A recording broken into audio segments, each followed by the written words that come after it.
Grabe no. Di ba kasagaran nato mabatian ni gugmay mong amigo, tigala, silingan, mo mana, gugmang Ginoo. Pero naigi tudlo ang Ginoo nga bawag bag-o siya sa ato ba? Igugmang imong kaway. Sino man atong kaway? Kasagaran may muna atong kaway kitong Sarili. kasi sarili nato. Sarili. Isa atong mga naga-istoryag sakit sa imo, do makaway mo na ba? Kung nagka-BI sa imo, ana. Pero ang sa atong sa pulong sa Ginoo, higugma imong Kaaway. kaway. Pero nato makita no ang kinaiya. Sa tawanon nga panguna-una daw imposible. Labi na nagasakit imong buot, Oo. tapos suguon ka, igugma to, paano na to? Sabay Masaya lang. dito. Sabay lang na. Di ba? So, do posible siya sa tawanon nga pagbatsyag. No, kay simple nasakitan ka.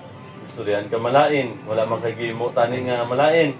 Pero gimuan kay istorya ba nga malain. Do magsakit imong buot.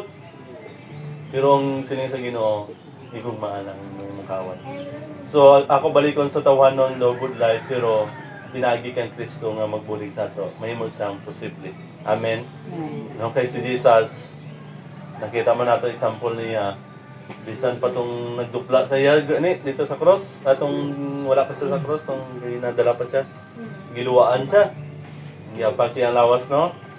Sabi nga pagkapak sa iyang likod, pan naungan niya nagsaman-saman na matangan pag isa tong tunokon nga corona. Gisuloban mo isang bayo nga gibebi siya. Ang tugyubuan pagid siya kay langsan niya sa cross. Gipabitbit pagid sa sang cross nga langsan niya. Antod nga di na makaya bitbit, may gisugo pagid. Ang tibit-bitan na. Lahin na lang gisugo kay hindi niya nagid kaya. Kay kapoy na yung lawas. Antod nga gilangsan si Simon. Antod gilangsan sa dito sa cross. Sinin niya, amahan ko sa langit na amahan. Pasayloa sila. Wala silang kabalo silang gibuhat. Grabe no? Mga ayo pa siya pasaylo sa amahan nga, pasayloan sila. Wala silang kabalo sa ilang buhat. So, hindi basta-basta nga kinaiya sa Diyos, no? Nga gugma, kaya niya yung mapasaylo, bisan tong nag-BIBI na sa tubangan niya mismo. Gi-BIBI, gambalan pagit sa kung Ginoo ka, naog kay mutuo mi. So, grabe nga, kung ano naging sutuan sa mga motoran. Pero ang Ginoo maluloy on, no, nga nagpasaylo gapon. So,